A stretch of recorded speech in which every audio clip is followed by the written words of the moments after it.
Today I will show you how to manage your account in my.nwtc, your college portal. Once there, you can use your account at student.nwtc.edu to add classes. To add classes, click on Enroll in Classes. Then click on Add or Drop a Class.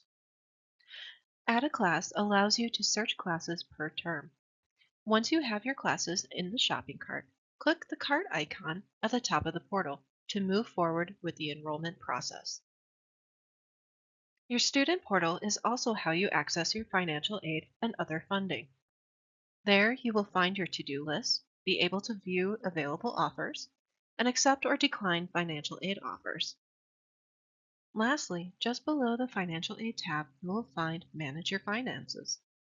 This tab allows you to check your My Financials page.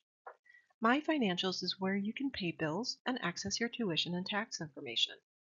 Be sure to click on Payment Agreement to sign the terms and conditions for enrollment and payments.